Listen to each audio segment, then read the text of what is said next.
जो प्रदोष व्रत शुक्रवार के दिन पड़ता है वो शुक्र प्रदोष व्रत कहलाता है। इस व्रत को करने से जीवन से नकारात्मकता समाप्त होती है और सफलता मिलती है। प्राचीन काल की बात है, एक नगर में 3 मित्र रहते थे। एक राजकुमार, दूसरा ब्राह्मण कुमार और तीसरा धनिक पुत्र। राजकुमार व ब्राह्मण कुमार का विवाह हो चुका था। धनिक पुत्र का विवाह भी हो गया था, किंतु गौना शेष था।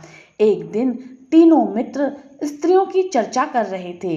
ब्राह्मण कुमार ने स्त्रियों की प्रशंसा करते हुए कहा, नारीहीन घर भूतों का ढेर होता है। धनिक पुत्र ने यह सुना तो तुरंत ही अपनी पत्नी को लाने का निश्चय किया। माता पिता ने उसे समझाया कि अभी शुक्र देवता डूबे हुए हैं, ऐसे में बहू बेटियों को उनके घर से विदा करवा लाना शुभ नहीं होता है। किंतु धनिक पुत्र नहीं माना और ससुराल जा पहुंचा। ससुराल में भी उसे रोकने की बड़ी कोशिश की गई, मगर उसने जिद नहीं छोड़ी। माता पिता को विवश होकर अपनी कन्या की विदाई करनी ही पड़ी।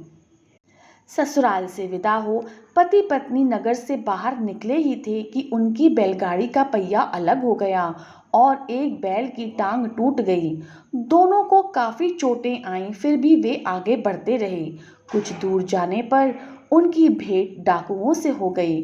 डाकू धन धान्य लूट कर ले गए। दोनों रोने पीटते घर पहुंचे। वहां धनिक पुत्र को सांप ने डस लिया। उसके पिता ने वैद्य को बुलाया। वैद्य ने निरीक्षण के बाद घोषणा की कि धनिक पुत्र 3 दिन में मर जाएगा। जब ब्राह्मण कुमार को यह समाचार मिला तो वह तुरंत आया। उसने माता पिता को शुक्र प्रदोष व्रत करने का परामर्श दिया और कहा, इसे पत्नी सहित वापस ससुराल भेज दें। यह सारी बाधाएं इसीलिए आई हैं क्योंकि आपका पुत्र शुक्रास्त्र में पत्नी को विदा कराकर लाया है। यदि ये वहां पहुंच जाएगा तो बच जाएगा। धनिक को ब्राह्मण कुमार की बात ठीक लगी, उसने वैसा ही किया। ससुराल पहुंचते ही धनिक कुमार की हालत ठीक होती चली गई।